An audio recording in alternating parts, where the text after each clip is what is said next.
사랑하는 서연의 성도 여러분, 복음에는 능력이 있습니다. 믿으십니까? 이 복음에는 하나님의 능력이 담겨져 있다는 거죠. 10여 년 전에 부산에서 한 사람을 만나게 되었고 복음을 가르치게 되었습니다.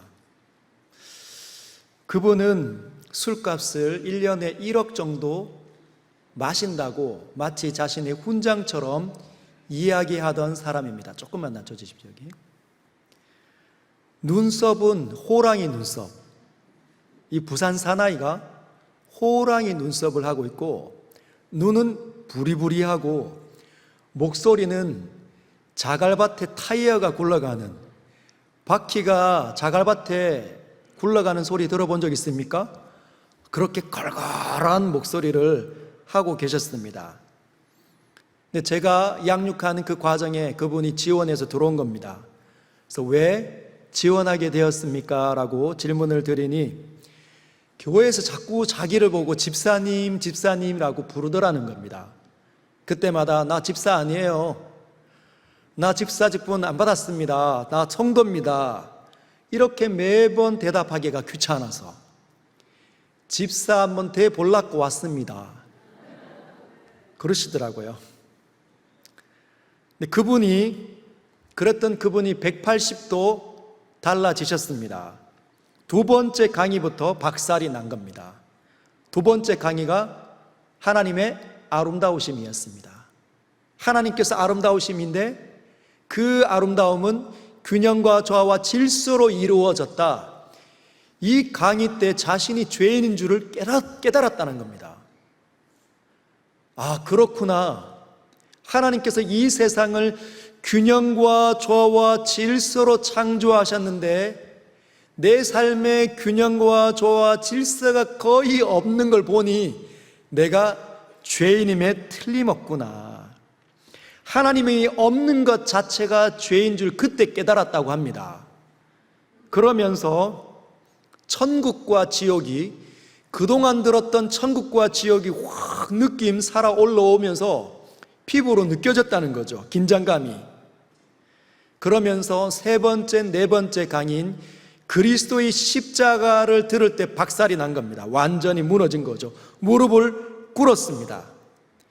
그러면서 그 클래스에서 한 10대 명이 지원을 해서 같이 참석을 했는데 이 호랑이 눈썹에 눈은 부리부리하고 그리고 자갈밭에 타이어 굴러가는 목소리를 해대는 팔뚝 굵은 부산 사나이가 제1 모범생이로 바뀐 거예요. 숙제는 있는 대로 다 해오고 그 강의할 때에는 그 모든 강의를 깨알같이 적어내는 겁니다. 여러분, 부산 사나이들은 부산 갈매기라는 자부심이 있잖아요. 나는 부산 갈매기야. 그런데 이 사람이 순한 양이 된 겁니다. 그랬더니 아내가 놀라가지고 찾아온 거예요. 내 남편 변화시킨 사람이 도대체 누구인가? 그 남편이 이제 60 막 되신 거거든요.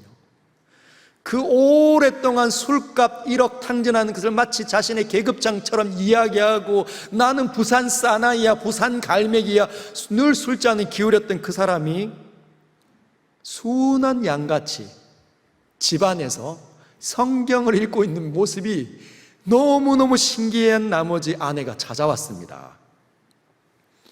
여러분, 그 부산 사나이, 그 부산 갈매기인 그분이 180도 그렇게 변하게 된 것은 제가 복음을 잘 가르친 것이기 때문이 아니라 그 때가 되어서 정면으로 예수 그리스도의 십자가 복음이 담겨져 있는 그 복음을 맞닥뜨리게 된 겁니다.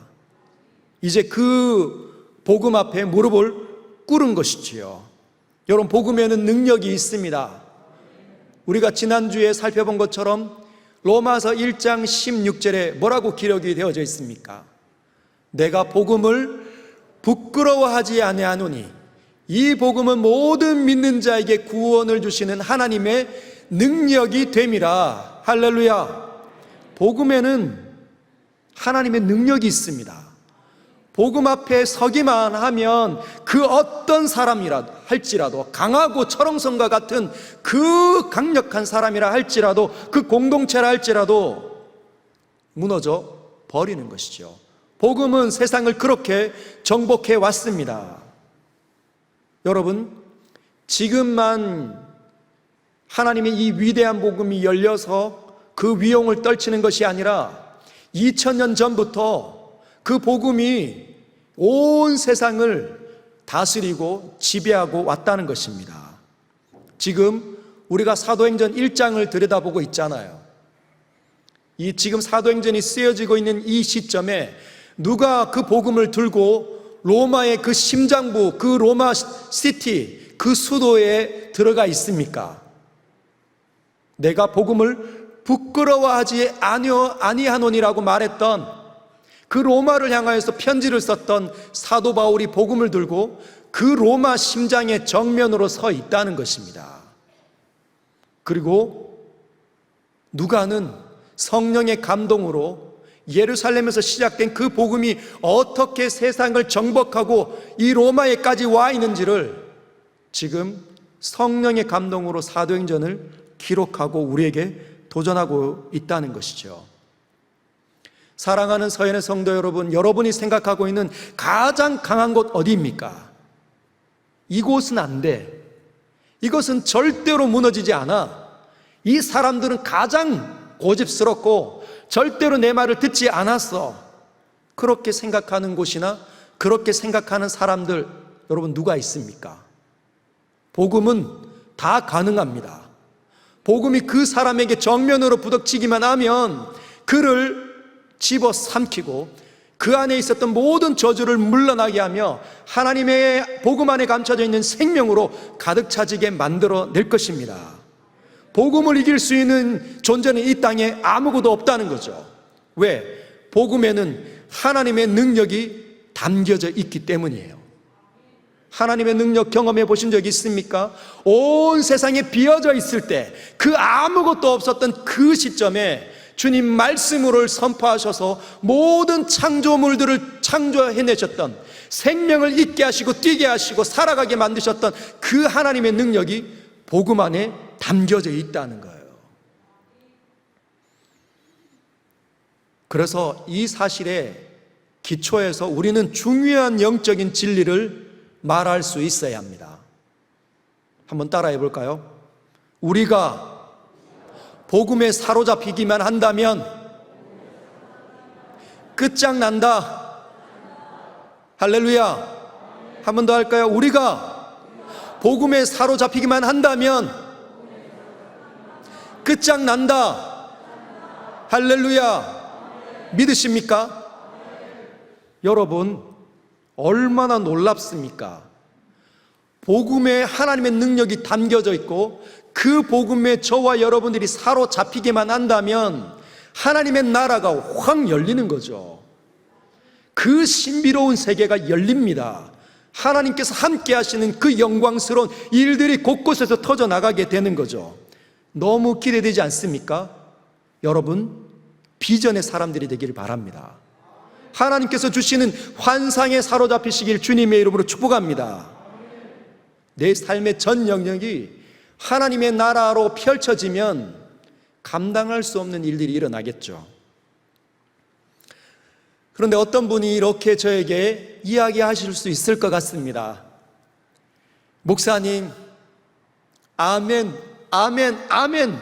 저도 그렇게 집회 때마다, 설교 때마다, 마음에 감동될 때마다 아멘으로 화답했습니다. 그렇게 되기를 희망하면서 날마다 하나님 앞에 아멘 했는데, 근데 왜 이때까지 내 삶에는 그 복음의 능력들이 안 나타날까요? 하나님의 나라가 왜 안 나타날까요? 무엇 때문입니까? 여러분, 뭐라고 답을 하셔야 됩니까? 여러분, 제가 영적인 원리 뭐라고 얘기했죠? 우리가 뭐라고 화답을 했습니까? 우리가 복음에 사로잡히기만 한다면 끝장난다. 이게 진리입니다. 근데 끝장나는 일이 왜 안 일어났는가? 반대로 우리가 복음에 사로잡히지 않았기 때문이라는 거예요. 복음에 무장되지 않았기 때문에 하나님의 나라가, 하나님의 능력이 펼쳐지는 그 삶이 나에게 일어나지 않는다는 겁니다. 그러면 또 이렇게 이야기할 수 있겠죠. 목사님, 복음요? 복음에 사로잡힌다고요? 저 복음에 대해서 다 압니다. 제가 죄인이라는 사실도 알고 있고, 들어서 알고 있고, 인정하고, 주님께서 예수님을 보낸 사건도 알고 있고, 그분이 나 대신 십자가에 오르셔서 영원한 하나님의 어린 양으로 죽으셨다는 것도 저도 다 믿습니다. 부활한 것도 알고 있습니다. 그리고 믿으면 죄 사함 받는다는 것도 알고, 하나님 나라가 펼쳐진다는 것도 다 알아요. 그러면 된 것 아닙니까? 그거 다 동의가 되고 다 받아들여지는데, 믿겨지는데, 그러면 거듭난 거 아닌가요? 여러분, 거듭났을 수는 있어도 복음에 사로잡히지는 않았을 수 있습니다. 거듭나서 하나님의 놀라운 이 거룩한 진리들이 깨달아 마음에 부딪혀서 예수님 안으로 들어오기는 했겠죠. 그러나 여러분, 복음의 수많은 진리들을 안다고 해서 사로잡힌 게 아닐 수 있습니다. 무장된 게 아닐 수 있다는 거예요. 여러분, 우리가 복음에 사로잡히려면, 복음의 이 거룩한 하나님의 손에 무장이 되려면 필요한 게 있습니다. 플러스 알파가 있어야 된다는 거예요. 플러스 알파가 반드시 필요합니다. 뭐겠습니까? 뭘까요? 성령입니다. 성령이 플러스 알파로 우리에게 주어져야 복음에 사로잡힐 수 있다는 거죠. 우리 4절 5절 같이 한번 읽어볼까요? 시작. 사도와 함께 모이사 그들에게 분부하여 이르시되 예루살렘을 떠나지 말고 내게서 들은 바 아버지께서 약속하신 것을 기다리라. 요한은 물로 세례를 베풀었으나 너희는 몇 날이 되지 못해 성령으로 세례를 받으리라 하셨느니라. 아멘. 여러분, 지금 예수님께서 이 말씀을 누구에게 하신 겁니까? 제자들에게 하셨죠. 언제? 십자가 지기 이전이 아닙니다. 여러분, 십자가 지기 이전에는 예수님 저는 믿습니다, 예수님을 위해서 목숨 걸겠습니다, 제가 예수님을 지키겠습니다, 온전히 따르겠습니다, 그렇게 얘기했던 사람들이 예수님 십자가에 달릴 때 어디 있었습니까? 다 도망가고 뿔뿔이 흩어졌죠. 그런 무능했던 그 순간이 아니라 지금은 예수님께서 십자가 지시고 난 다음에 부활하시고 이 말씀을 제자들에게 하신 거예요. 여러분, 살아나신 예수님을 제자들이 본 겁니다. 분명히 죽었는데, 먼 발치에서 봤을 때 숨을 거두시고 십자가에서 군인들에 의해서 내려주시고 몸이 점점 굳어가며 세마포에 싸서 무덤에 던져지는 모습 분명히 보았는데, 사람이 분명 죽었는데, 저분이 죽었는데 지금 살아난 겁니다.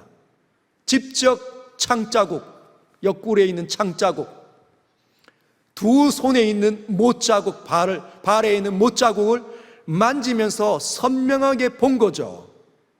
여러분, 부활의 모습은 어땠을까요? 예수님께서 부활하실 때 어떤 모습이었을까요? 사람들이 눈치채기가 어려웠다. 왜? 이전보다 더 잘생겨지고. 여러분, 그래서 저는 참 기대감이 많습니다. 앞으로 이제 죽음을 통과하고 난 다음에 하나님의 심판대가 이루어지고 예수 믿는 이 믿음 때문에 다시 부활의 영광으로 내가 들어간다면 얼마나 잘생겨질까? 장동건 맨날 흐뭇해하면서 바라보고 있습니다. 예수님은 제자들이 알아보지 못할 만큼 정말 아름다운, 그리고 건강하고 생동감이 넘치는 모습이셨습니다. 그런 모습이 어떻게 해요? 3절에 보면 증거로 친히 살아 계심을 나타내사 40일 동안 그들에게 보이셨어요. 친히 40일 동안 그들에게 보이시며 뭘 말씀하셨습니까? 하나님의 나라의 일들을 쏟아부으신 겁니다. 40일 동안. 오늘도, 내일도, 그 다음 주도, 그 다음 주도 40일 동안. 여러분, 졸리었을까요? 제가 막 이렇게 설교하는 것처럼 막 졸려가지고 꾸벅꾸벅 이렇게 하겠습니까? 아니라는 거예요. 가슴이 뛰는 거죠. 흥분이 일어나는 겁니다. 알 수 없는 열망에 사로잡히는 거죠. 예수님이 가르치시는 건 그런 겁니다. 하나님의 은혜가 받는다는 것은 그런 거라는 거죠. 누가복음 24장 32절은 그 모습을 이렇게 이야기합니다. 제자들이 엠마오로 가다가 누군가가 한 분이 와서 동행하면서 성경을 풀어줬던 일을 떠올리면서 이렇게 얘기하는 거죠. 그들이 서로 말하되 길에서 우리에게 말씀하시고 우리에게 성경을 풀어주실 때 우리 속에서 마음이 뜨겁지 아니하더냐. 지겨울 틈이 없는 거죠. 40일 동안 예수님께서 하나님의 나라의 신비를 가르치실 때 정말 열정과 그 뜨거움이 막 일어나서 견딜 수 없는 겁니다. 막 들썩들썩하는 거죠. 이때 달려갈까. 여러분, 혹시 개들의 경주를 본 적 있습니까? 개들이 막 경주할 때, 여러분, 출발선 안에 있고 결승섬을 향하여서 이 개들이 막 다름질하려고 수많은 개들이 한 1열부터 10열까지 막 다름질하려고 막 발버둥을 칩니다. 벌떡벌떡 뛰죠. 그런데 주인이 목줄을 딱 잡고 있습니다. 막 달려가려고 막 발발발 떨고 있습니다. 그런데 누가 신호를 탁 하면 손 탁 놓으면 쏜살같이 달려가는 거죠. 결승섬을 향하여서. 그런 모습이 지금 제자들의 상황이에요. 지금 한 달, 목 달 됐습니다. 이제 달려가자. 그동안 실패했던 걸 만회하자. 우리 주님께 보여드리자. 막 하고 싶은데 주님 뭐라고 말씀하십니까? 예루살렘을 떠나지 말고 내게서 들은 바 아버지께서 약속하신 것을 기다리라. 요한은 물로 세례를 베풀었으나 너희는 몇 날이 못되어 성령으로 세례를 받을 것이다. 너희 지금 이 상태로는 안 된다. 너희들 지금 열정이 일어나고 흥분이 되고 달려가고 싶지, 그러나 안 된다라는 겁니다. 왜요? 성령이 아직 오시지 않았다는 거죠. 주님이 여기 계시기 때문에 보편적으로 성령이 부어지는 시대가 아직 안 왔다는 겁니다. 성령이 너희에게 오지 않았기 때문에 너희가 다 깨닫고 안다고 해서 할 수 있는 일이 아니라는 겁니다. 사랑하는 서연의 성도 여러분, 안다고 되는 게, 안다고 사라지는 게 아니라는 것이죠. 여러분, 우리의 인생을 한번 돌아보십시오. 수많은 분별한 것들 깨달았지 않습니까? 책을 통하여서, TV를 통해서, 수많은 선생님들을 통해서 다 배웠지만 사라집니까? 인생이 그렇게 쉽게 열려집니까? 내가 계획한 대로 인생이 그렇게 열려지지 않지 않습니까? 내가 아는 것만큼 사라지지가 않는다는 것이요. 여러분, 사람은 하나님의 형상 아닙니까? 정말 위대하고도 존귀한 존재 맞습니다. 그래서 어떤 선생님을 만나냐에 따라서 사람의 인생이 확확 바뀌기도 하는 거죠. 잘 가르쳐주고 조금만 이끌어주면 정말 그 안에 있는 재능을 마음껏 발휘를 할 수 있습니다. 그럼에도 불구하고 해내기는 어렵다는 거예요. 왜 그렇습니까? 타락한 채로 이 땅에 태어나니까. 타락한 채로 이 땅에 태어나니까 이 죄의 경향성을 극복해 나가기가 어렵다는 것이에요. 너무너무 나약하고 의지 이렇게 정말 강하게 할렐루야 내 나가겠습니다 결단하고 나가는데 자꾸 문 열면 나약해지고, 상황은 호전되는 것 같지 않고 문제는 여전히 있는 것 같을 때 우리는 어떤 마음이 듭니까? 절망감이. 내가 해도 되겠나? 여러분, 하나님을 믿고 있어도 이 죄의 경향성이 있는 사람은 그냥 내 생각대로 그냥 사고방식을 펼치고 내 인생은 그냥 그렇게 살아갑니다. 복음의 내용을 알아도 그 복음의 능력들을 활용해내기가 어렵다는 것이죠. 그래서 성령이 필요합니다. 성령이 오시면 달라진다는 거죠. 그래서 제자들에게 그렇게 말씀하신 겁니다. 약속되었다. 성령이 오실 거라 약속이 되었다. 내 말을 신뢰하는 너희는 예루살렘을 떠나지 말고 성령이 올 때까지 기다려라. 그런데 여러분 6절을 보면 이 제자들이 정말 예수님의 말씀을 못 깨닫는 것 같습니다. 한번 볼까요? 그렇게 되어 있습니다. 6절에 그들이 모였을 때에 예수께 여쭈어 이르되 주께서 이스라엘 나라를 회복하심이 이때니까. 그 말을 듣고 이제 성령이 오면 된다라고 얘기할 때 주님이 이 내가 속한 이 나라를 회복하심이, 이 이스라엘을 회복함이 이때입니까? 여러분, 제자들은 여전히 자신의 나라에만 국한되어져 있다는 거예요. 이스라엘은 구약의 끝물 아닙니까? 구약, 하나님 나라의 그림자입니다. 여러분, 하나님의 나라는 이스라엘을 포함한 우주적이에요. 제자들은 우주적이지 않습니다. 여전히 자신에게만 함몰되어져 있고 내 나라, 내 가정, 나를 확장한 내 나라까지밖에 없는 거예요. 다른 나라는 관심이 아직 없습니다. 여러분, 그래서 주님이 뭐라고 말씀하십니까? 같이 한번 읽어볼까요? 7절과 8절 중요하니까 함께 합독하도록 하겠습니다. 시작. 이르시되 때와 시기는 아버지께서 자기의 권한에 두셨으니 너희가 알 바 아니요 오직 성령이 너희에게 임하시면 너희가 권능을 받고 예루살렘과 온 유대와 사마리아와 땅끝까지 이르러 내 증인이 되리라. 할렐루야. 너희의 관심사는 때와 시기가 되면은 안 된다는 겁니다. 언제 하나님의 나라가 내 삶에 펼쳐질지 거기에 관심 두지 말라. 너희의 관심사는 오직 이것인데 증인이 되는 것, 예수의 증인이 되는 것에만 관심을 가지라는 겁니다. 여러분, 증인이 뭡니까? 주님을 실제로 경험하고 그분을 보았고 그분을 들었고 그분을 경험했으니까 본대로 말하고 경험한 대로 말하고 그렇게 사는 사람이 바로 증인입니다.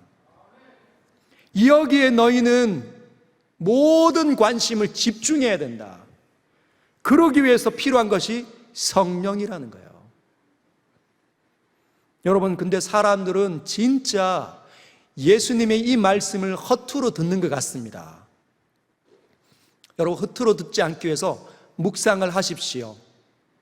제가 지금 이번 주 주보에 다음 주 설교할 본문을 실었습니다. 이제부터 저와 여러분들은 주보에 있는 묵상 노트를 잘 활용해 주십시오. 그리고 첫날과 둘째 날 묵상을 하면 일주일이 7일이죠? 주일 전까지 6일이 있습니다. 첫날과 둘째 날을 묵상해서 첫 번째 패러그래프 문단을 작성하시고, 그리고 셋째 날과 넷째 날을 묵상하시고 두 번째 문단을 작성하시고, 그리고 다섯 번째, 여섯 번째 날 묵상하시고, 그리고 세 번째 문단에 있는 질문에 답을 적어 보십시오. 묵상을 하면서 하나님의 뜻들이 어떻게 열리는지 여러분 보십시오. 그리고 모일 때마다 그 감동을 가지고 옆 사람과 함께 나누시길 바랍니다. 그리고 여러분의 이 묵상이 저의 묵상과 얼마나 비슷한지, 어떤 관점이 더 필요한지 늘 점검하시고 발전시켜 나가시길 바랍니다. 여러분, 사람들은 진짜 하나님 말씀을 잘 귀담아 듣지 않아요. 허투루 듣죠. 이쪽으로 들으면 이쪽으로 쑥 빠지는 겁니다. 이 눈으로 읽으면 눈에서 듣고 잊어버리는 거예요. 여러분, 제가 그랬던 것 같습니다. 제가 청년일 때 아버지를 전도하려고 애를 썼던 장면이 떠오르더라고요. 고등학교 1학년 때 저는 예수님을 영접했습니다. 얼마나 가슴이 뛰고 얼마나 재미있는지, 정말 신명나게 교회 생활을 했던 것 같아요. 저희가 제일 재밌게 아마 살았던 것 같습니다. 그런데 이 청년이 됐을 때 어머니가 교회 안으로 들어오시고, 제가 믿음의 일대거든요. 한 10년 가까이 되니까 어머니가 돌아오시더라고요. 어머니가 좀 돌아오실 그쯤에 아버지를 전도 좀 해야 되겠다라는 생각이 들었습니다. 여러분, 저희 아버지는 일제시대에 태어나신 분입니다. 그 시대에 살았던 분들이 다 대부분 비슷하시잖아요. 삶이 팍팍하고 힘들고 전쟁과 일제의 이 침략 시대를 겪어보니 만만치 않은 삶을 살다가 마음이 많이 황폐해져서 늘 막걸리 한 사발 탁 키시고 인생의 이 수많은 고민 때문에 넋두리를 하시는 아버지 늘 본 것 같습니다. 늘 술 한 잔 걸치시면 저 불러가지고, 제가 막내인데 늘 불러가지고 지나간 옛 이야기 늘 되풀이 하는 거예요. 했던 말 또 하시고 했던 말 또 하시고, 무릎 꿇고 처음에 듣다가 얼마나 힘든지. 그런 아버지 술 드시면 고집스럽고 거치시고, 제가 청년 때 우리 아버지를 전도해야 되겠다, 이런 아버지를 전도해서 남은 인생 진짜 하나님 잘 믿게 한번 해드리고 싶다, 그런 생각이 들었습니다. 교회에 전도 축제 기간이 있는 거예요. 그래서 아버지에게 가서 질문을 드렸습니다. 아버지, 식사 시간이 다 끝나고 저녁에 TV 보다가 아버지에게 이제 이렇게 얘기할까 저렇게 할까 그렇게 생각하다가 아버지에게 드디어 이야기를 꺼낸 겁니다. 아버지, 제가 소원이 있는데 저랑 같이 이번 주에 우리 교회 한번 나가십시다 했더니 앉아서 TV를 보셨던 아버지께서 자리에 누우시더라고요. 자리에 누우셨습니다. 그래서 제가 질소냐 한번 이겨보자, 고집 한번 부려보자, 그래서 아버지께 그렇게 말씀드렸습니다. 아버지, 제가 평생의 소원이 있습니다. 제 평생의 유일한 소원인데 아버지 재산 저는 관심이 없습니다. 근데 물론 아버지 재산이 얼마 없었어요. 그런데 아버지 재산이 하나도 관심이 없습니다. 형들에게, 누님들에게 다 나누어 주시든지 저는 관심이 없는데, 유일한 관심은 아버지께서 이번 주에 저랑 같이 우리 교회에 나가는 것이 저의 평생의 소원입니다 하고 아버지 발목을, 누워 계신 아버지 발목을 붙잡고 호소를 했더니 아버지께서 눈을 탁 감으시고 귀를 탁 막으시더라고요. 이렇게. 여러분, 그 모습이 얼마나 절망스러운 이 막내의 아들의 가슴이 미어지더라고요.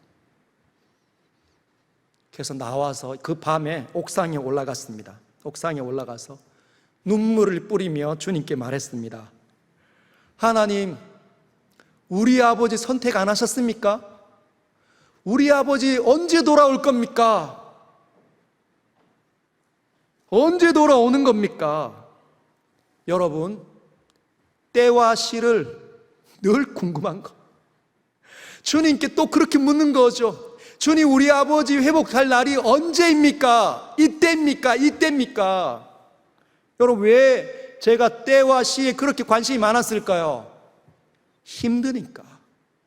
아버지가 믿지 않는 모습을 보는 것을 견디는 일이 너무 괴롭고 힘드니까 때에 관심이 너무 많은 거예요. 제자들도 마찬가지입니다.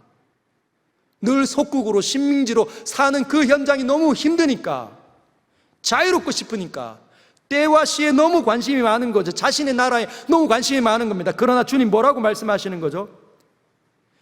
때와 아버지가 돌아오는 일에 그때와 시는 관심 두지 말라. 네가 오로지 관심 둬야 되는 일은 나를 경험한 것, 본대로 살고 본대로 믿고 본대로 말하고 본대로 행동하는 그것, 바로 증인의 삶 아니냐. 내 증인이 되거라, 그렇게 말씀하셨다는 거예요. 여러분, 증인이 되는 거 쉽습니까? 증인이 되려면 이 말을 해야 되는데 이 말이 잘 안 나오잖아요. 안 믿는 사람에게 다가간다는 것 자체가 우리의 본성을 거슬리는 겁니다. 정말 하나님을 경험했는데, 하나님 나라가 열렸는 것 같은데, 하나님의 구원을 받은 것 같고 거듭난 것 같고 찬양을 드리고 은혜를 받는 것 같은데, 이 복음이 나를 뛰어넘어가 상대방에게 다른 쪽으로 흘러가는 일은 정말 어려운 주제라는 거예요. 여러분, 지금 이번 주에 주보에 삽지된 것 여러분 보시죠? 오이코스 전도축제, 이번 주가 2주차입니다. 2주차. 복음이 필요한 사람이 누구인지 찾기 얼마나 어렵습니까? 그 사람 머리에 떠오르는 데 적어서 낸다, 거의 불가능한 거예요. 왜? 내가 책임져야 되니까. 증인이 된다는 건 여러분 굉장히 어려운 주제입니다. 내 이 상황을 넘어간다, 어려운 주제예요. 여러분, 우리가 11월 달에 있을 추수감사절 언저리에 우리가 전도축제를 한번 해보려고 합니다. 지금부터 복음의 능력이 어떻게 내 삶에 묻어나야 되는지, 무엇으로 준비해야 되는지 한번 6주 동안 해보려고 합니다. 7주에 초청하는데, 때와 시는 우리에게 관심사가 아니에요. 여러분, 저와 여러분, 제가 하고 싶은 건 우리 모두가 증인으로서 서는 겁니다.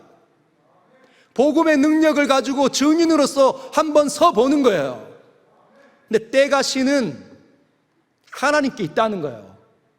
그날 우리가 모두 뚜껑 열어서 다 초대했는데 한 명만 올 수도 있습니다. 그러나 거기에 연연하지 마십시오. 적절한 때가 되면 1억 원을 술값으로 탕진하는 사람이 복음에 맞닥뜨리게 되는 거죠. 왜? 복음에 사로잡힌 사람을 통해서 결국은 복음이 드러나게 되니까. 여러분, 그런 날이 오기를 주님의 이름으로 축복합니다. 증인이 되려면 성령이 오셔야 되는 거예요. 성령이 부어져야 합니다. 여러분, 우리가 성령으로 살아났지 않습니까? 그렇죠? 성령이 우리를 알 수 없는 방식에서 터치하실 때 우리는 살아나고 비로소 예수님을 믿게 됩니다. 그걸 거듭남이라고 하는 거예요. 하나님에 대한 인식이 새롭게 열리는 것. 그동안엔 믿겨지지 않았는데 믿겨지기 시작하는 것. 그게 성령으로 말미암아 일어나는 일들입니다. 근데 그 사람이 자기 바운더리를 뛰어넘어서 사회 전역으로 자기가 있는 삶의 전 영역에서 복음의 능력을 발휘할 수 있다, 복음에 사로잡힌 사람으로 증인으로서 삶을 살 수 있다는 것은 성령이 다시 그 사람에게 충만하게 부어질 때만 가능하다는 겁니다. 다 하나님의 일이기 때문이에요. 우리는 자꾸만 때와 시기에 관심을 두는 경향이 있는데 그걸 버리시길 바랍니다. 근데 어떤 분들은 성령이 너에게 임하시면 너희가 권능을 받고 이 권능을 잘못 해석하시는 분들이 계시더라고요. 이 권능을 받기 위해서 막 산기도 올라가시고 들기도 하시고 소나무 몇 뿌리만 뽑아야 되겠다, 며칠 막 금식기도 한다, 이렇게 이야기하시는데, 여러분, 권능이 왜 주어지는 겁니까? 오직 권능이 이 성령의 부어짐으로 권능을 너희가 받으면 너희가 예루살렘과 유대와 사마리아와 땅끝까지 이르러 내 증인이 될 것이다. 예수가 누구이신지를 드러내는 일에 그 권능을, 그 모든 일들을 쓰게 되는데, 막 산기도 하고 뭐 들기도 하는 사람들 가운데 어떤 사람들은, 다 그런 건 아닙니다, 어떤 사람들은 실패하는 사람들이 있어요. 권능을 받아서 뭐합니까? 헌금을 강요하고 자기 주머니를 채우고 자기를 드러내는 일에 사용하고 있더라고요. 여러분, 그러면 마귀적입니다. 하나님의 영광을 가로채는 거죠. 여러분, 설교를 한다고 수많은 진리들을 합리적으로 배열해가지고 전한다고 해서 사라지는 게 아닙니다. 사라지는 건 하나님의 영이 충만하게 부어져서 자기의 이 본성을 지배하고 있는 이 죄의 경향성을 거슬러 올라가는 일이죠. 그게 권능의 시작입니다. 누가 자기의 본성을 거스를 수 있습니까? 미워 죽겠는데, 미워 죽겠으면 미움을 쏟아내는 것이 정상이지요. 그러나 여러분, 복음은 다릅니다. 복음은 사랑과 용서 그리고 헌신 아닙니까? 복음의 내용에는 사랑과 용서, 헌신이 담겨져 있습니다. 누가 할 수 있습니까? 본성을 뛰어넘을 수 있는, 하나님의 영에 의해서 지배되어서 하나님의 음성이 들려지고 하나님의 생명이 충만하게 일어나서 그 어둠의 일들을 거슬러 가는 사람들, 그게 성령 충만한 자의 모습입니다. 사랑하는 서연의 성도 여러분, 이 복음에 여러분이 만약에 복음을 많이 알고 있고 성령의 이 충만을 받는 일을 게을리 하시면 어떤 일이 일어나는 줄 아십니까? 이 중요한 진리를 간과하면 자꾸 절망하는 일이 일어납니다.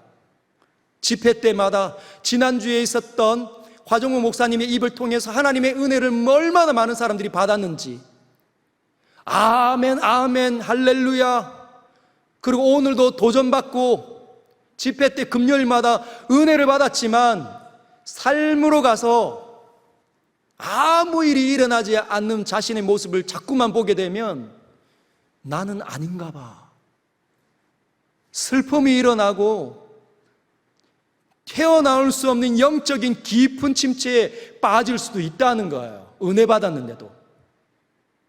뭐가 필요합니까?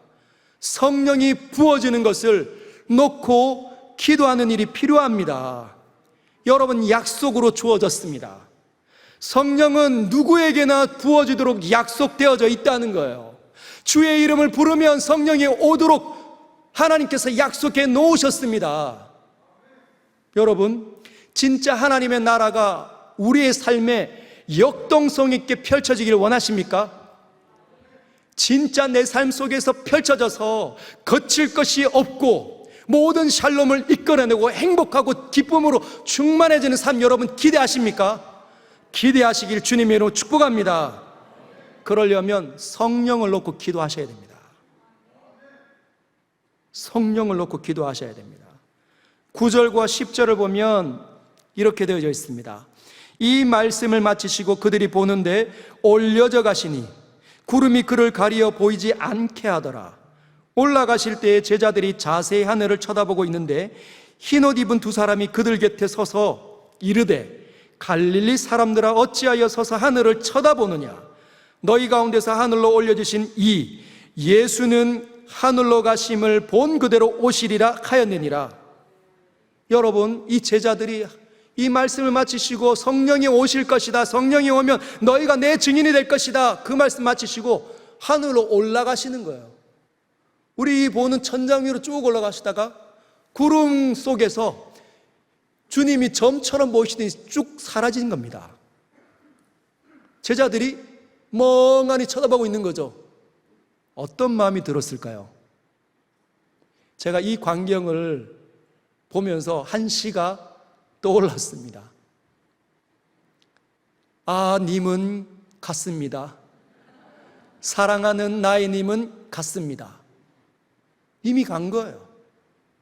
주님이 분명히 성령으로 오실 것이다 말씀했는데 뭘 어떻게 해야 될지, 뭘 해야 될지 잘 모르겠는 겁니다. 멍하니 쳐다보고 있을 때 주님이 그런 제자들에게 다시 경고하기 위해 천사들을 보냅니다. 흰옷 입은 두 사람이 곁에 서서 이야기하는 거죠. 어찌하여 하늘을 쳐다보고 있느냐, 이 어리석은 자들아, 정신 차려라. 너희가 보고 있는 그 예수님, 그분은 너희가 본 그대로 다시 그 모습대로 오실 것이다. 너희가 지금 집중해야 되는 일이 뭐냐? 너희가 뭘 원하느냐, 뭘 하고 싶어 했느냐, 그 일을 위해서 뭐가 필요하느냐, 그 일에 매진하라는 겁니다. 여러분, 그동안의 삶이 어쩌면 저와 여러분들이 발목을 잡고 나는 안 돼, 나는 힘들어, 여기는 안 돼, 이 사람은 강력해, 이거는 너무 철옹성이야 라고 얘기했던, 이 사람은 너무 고집스러워, 복음 절대 안 들을 거야. 여러분, 때와 시 관심 두지 마십시오. 우리가 성령으로 충만해져서 증인의 삶을 살기만 한다면 그들은 복음을 결국은 맞닥뜨리게 될 겁니다. 저와 여러분들이 그 복음을 맞닥뜨려서 여기에 앉아 있는 것처럼 그들도 그런 일이 일어나게 될 것이라 믿습니다. 그게 우리가 믿는 거예요. 그래서 우리는 무엇을 해야 합니까? 그들이 이렇게 하는 거죠. 정신 차리고 제자들이 감람원이라 하는 산으로부터 예루살렘에 돌아오니 이 산은 예루살렘에서 가까워 안식일에 가기 알맞은 거리라. 들어가서 그 마가의 다락방으로 들어가서 약 120명이 뭘 합니까? 14절에 여자들과 예수의 어머니 마리아와 예수의 아우들과 더불어 마음을 같이하여 오로지 기도에 힘쓰더라. 할렐루야. 더불어 마음을 같이하여 오로지 기도에 힘쓰더라. 할렐루야. 여러분, 우리가 교회 아닙니까? 교회는 뭉쳐야 됩니다. 모여야 됩니다. 연합되어져야 합니다. 그것이 더불어 마음을 같이 하는 일 아닙니까? 여러분, 우리가 이 세상을 흔들기를 원한다면 우리가 속해 있는 가정과 우리가 속해 있는 직장과 이 대구 땅과 한국 사회와 세계 열방을 흔들기를 원한다면, 복음의 능력으로 그들을 정박하기를 원한다면 우리가 해야 될 일은 선명합니다. 오로지 교회에 모여서 성령이 부어지도록 기도하는 일입니다. 할렐루야. 기도하는 일에 여러분이 열심을 다해 주십시오. 여러분의 골방에서, 여러분의 처소에서, 직장에서 쉬는 시간에 성령이 부어지도록 기도하십시오. 마음을 이어주시길 부탁드립니다. 금요일날 제발 좀 나오십시오. 이제 제가 이야기하겠습니다. 제발 좀 나오십시오. 금요일날 나와서 마음을 같이하여 오로지 성령이 부어지는 거 보고 싶은 사람은 오십시오. 그들을 통해서, 우리를 통해서 하나님의 나라가 삶 곳곳에 나타나는 거 우리 꼭 봤으면 좋겠습니다. 여러분, 희망이 있습니까? 기대감이 있습니까? 여러분의 소원대로 될 줄 믿습니다.